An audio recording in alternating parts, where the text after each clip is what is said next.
So it's time to take a break from talking about all these bronze servants and let's talk about the absolute arts archer goddess that's going to be coming back around on the NA version of the game for Summer 3. Yes, I could only be talking about the one, the only Jeanne d'Arc Archer. When it comes to Jeanne, me and Giles are in the exact same boat. We are both absolute simps. So I'm definitely going to tell you that this is a banger servant that you should probably summon for unless you're going to be waiting for Merlin in Summer 4 or Scotty / Space Ishtar coming out after Summer 4. If you ain't summoning for any of those other servants, then what are you doing?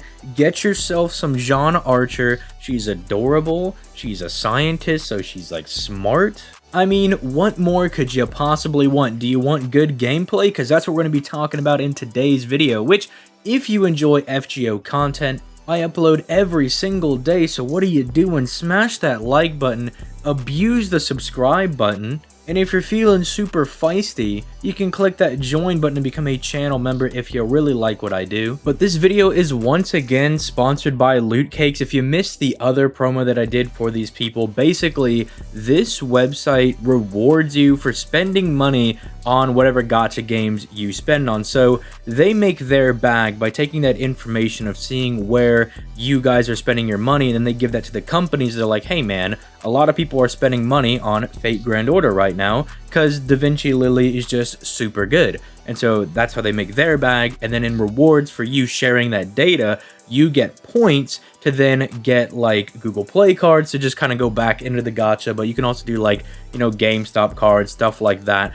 So it's almost like this additional benefit for just spending money on games you're already going to spend money on. But even better is that there's this little thing called alliances over here, and you kind of saw that on that first screen. But basically what these are is like, these are essentially like groups of people that come together and they almost share the benefits with each other. So for instance, I have an FGO alliance right now, and anytime someone in our alliance spends money on Fate Grand Order, we all benefit from that. So, you know, for instance, a lot of people were buying, you know, cords for the GSSR, and we were all getting points for that, and then you could go redeem those for these little like loot cake points, and then you can use those points to then get, you know, all the gift cards and everything that you would want to get. So honestly, it's a super dope service. I think it's something that a lot of people should be using because you're essentially like throwing away free money that you could be getting back from your purchases that you're already putting into the gacha. So,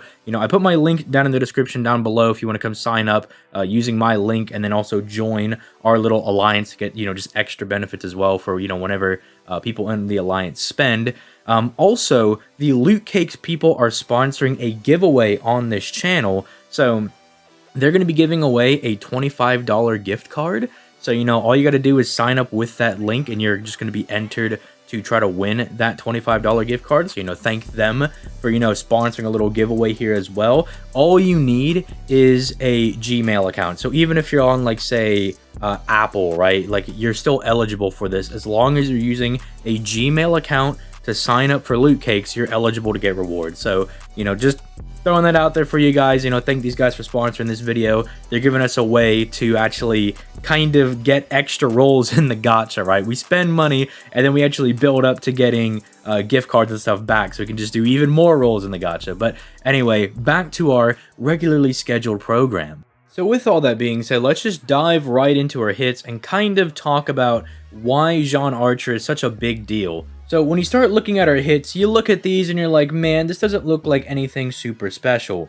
The star gen is complete doo-doo butter, so even with 4 hits on that quick card, you ain't really going to be doing, you know, any star gen here, alright? Don't even bother clicking it. What you do want to click are those arts cards. Now, 2 hits with 68% NP gen is pretty decent, but it does set her up to do a lot of really good NP gen if you're able to get crits on those, which we'll get into just a bit later. She does have the omnipotent 5 hits on the extra attack. Obviously, the W knows that they've slighted me on a lot of other servants, so they decided to give Jeanne the 5 hits on the extra attack in hopes that I would forgive them for their past transgressions. And honestly, I think I will forgive them for giving my baby girl the 5 hits on the extra attack. If you don't know why that's a big deal, basically the extra attack is a composite card. it gens stars, but more importantly for Jeanne, it also gens NP. So you essentially have a 5-hit attack with 68% NP gen. It can't crit, but still with 5 hits with that decent NP gen, you should actually be able to get a decent amount of NP back if you do a Brave Chain. But let's go ahead and talk about her skills, because the skills are really what make Summer Jeanne. So her first skill is giving her a 30% arts buff for 3 turns on a 5-turn cooldown, with the added bonus of basically giving her the Coup Alter dodge skill, but with invincibility, and unfortunately it does have a turn limit. So you get 2 attacks of invincibility that last up to 3 turns, but again, this is on a 5-turn cooldown, so the uptime for these skills are actually very high, because they should be up for 3 turns and only down for 2. And again, getting a prolonged arts buff like that is going to really help Summer Jeanne loop. Because essentially, as you guys will see, she is a grade A farmer. She wants to loop her NP 760 billion times. And so having an arts buff like this that actually lasts numerous turns, as opposed to having just like a fat arts mana burst, will really help her in that looping endeavor. So already off to a pretty solid start. Then we have her second skill, which is going to function as a 40% battery and a little bit of an NP damage steroid. Not too much, because she's only getting 20% NP damage for 3 turns. But again, you'll see that that damage lasts for 3 turns because they want her to loop. One of the main complaints with Summer Jeanne is that her damage is a bit low, and I mean, for AoE archers, it's definitely higher up there, but it's nothing like Gilgamesh, Napoleon, or Ishtar, right? I can understand people saying that it's low in comparison to their damage, but essentially you can even see that here with the NP damage. The philosophy is that they give her damage that lasts for 3 turns, so she might not hit as hard, but she can loop her NP, and that's her strength. So she's not hitting as hard as they are, but she can loop her NP far more effectively than they can. She does have this little added bonus of getting 50% crit damage for 3 turns if you're on a waterside battlefield. That's not insanely common. I mean, obviously you summon for her like during the summer event. So during the summer event, you're like, dude, I'm doing all this big crit damage and everything. This is going so great. But as soon as they drag us into Lost Belt 5 and we're floating around in the sky, there's not a whole lot of waterside. I mean, I guess there are some waterside battlefields in Lost Belt 5. Maybe that's not the best example, but when we get to 5.2 and we're floating around in the sky, that's a better example. You know, no waterside to be found. So don't exactly count on her being a crit archer. In fact, that's not really her primary role. Everything that she needs to be a good looping archer is already given to her for free. She gets like this crit archer bonus as long as she's on a waterside battlefield, but I guess you could further take advantage of that. Like if you know you're going to be on waterside, you could bring like Caskill or Landling as well to really help capitalize on that. But we'll probably talk about that more when we get to the end. We'll kind of like talk about some team comp. So basically, this skill is going to function as the battery to get her started, or to help her loop like wave 2 and 3. And it's also going to give her a little bit of extra damage so she can loop effectively. Then finally, her third skill is essentially a good guy charisma, because it's giving everybody a 20% attack buff. But if you're a good guy, you're a nice swell dude, you're getting an additional 20% attack buff for 3 turns. Which, again, pretty decent charisma, since there's quite a hefty amount of good alignment servants in the game. This means you can somewhat bring Jeanne as like a secondary DPS to like a challenge quest. Say you want to bring Jeanne as like your AoE arts archer, who can take care of all like the weaker enemies, and then you want to have like a main single target guy. As long as they're good, she's giving them 40% attack for 3 turns on a 5-turn cooldown. So this is not only, again, buffing her own damage, but it's also giving her a bit of team utility as well. I would also like to mention her passives as well. See, her passive gives her another 10% additional crit damage, but then if she's on a waterside battlefield, she's getting 3% NP per turn. So again, you'll kind of see that she gets nice little perks here and there if she's on a waterside battlefield, but it's not to the detriment of her looping ability. If you're not on a waterside battlefield, you can still loop very well, because you have the arts buff buffing the damage of your arts cards and giving you extra NP gen. You have the NP damage buff and the attack buff also giving you further damage. By the way, all of these buff types do multiply into each other, as they are different buff types. This is why, despite her comically low attack of like 10,000, she's actually able to put up decent numbers, because they gave her like 3 different attack buffs. But finally, let's close out with the NP. It is an AoE arts NP with 4 hits that has an overcharge effect of giving her 10 to 30 crit stars every turn, for 3 turns, again, depending on overcharge.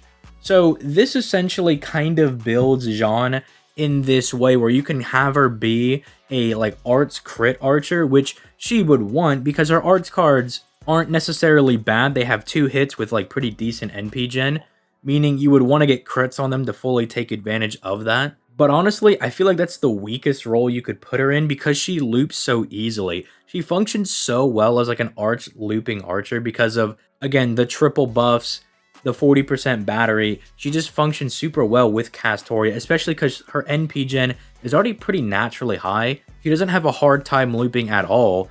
And even now on the NA version, you can get strategies for her to loop. I mean, we have people like Nero Bride, Paracelsus, who can give her the NP gen that she wants to really help her loop her NP even better. And then you can even throw like Waver in the mix if you're really missing like 10% NP here and there. But if you want an archer that can loop things very effectively, you're not going to go wrong with this Jeanne archer. But then again, if you want to build her in this crit archer sort of role, for one, you need to make sure you're on a water side battlefield because otherwise you're giving up 50% crit damage, which is going to be super massive. And then you're definitely going to want to pit her with characters like Caster Gilgamesh or Lan Ling. Honestly, probably would prefer that you use Caster Gilgamesh because he's going to give that 100% crit star gen, which guarantees that our arts cards will actually drop stars and will actually buff up that quick card a bit too. As that already has 4 hits, so then you give it a 100% buff to its star gen, and then you're actually going to be in business to drop a few stars. Again, I think this is the weakest role you could put her in, but if you want to have fun, you want to try something different, be my guest.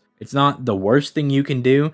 But then we come to summoning recommendations. So we're at this like slow point in the year where some people have probably already gotten all the main servants they wanted. Like Arjuna Altar was a huge main servant that everybody wanted. Mao Nobu was also very, very expected this year. Those are now out of the way, along with Reigns as well. She was also a highly anticipated servant. They're all gone. There are still hype servants coming out later on this year. Like Merlin will be in the next event, Scotty will be sometime after that, and then Space Ishtar as well. There's also Super Orion close to the end of the year as well. Those are probably like the 4 main servants I believe people would be holding out for. But if you've already kind of got the servant you want, and you don't care about Merlin, who's going to be the next event, then I could honestly like recommend people to summon for Jeanne Archer, because currently on the JP version, AoE arts archers are in very scarce supply, because it's really, you have Jeanne Archer or you have Emiya. I mean, Helena's also an AoE arts archer, but let's be honest, she's really not at the discussion table. However, the issue with Emiya is that he can only cycle his NP for 1 turn. So while he does function very well with his arts NP because he has so many hits on it,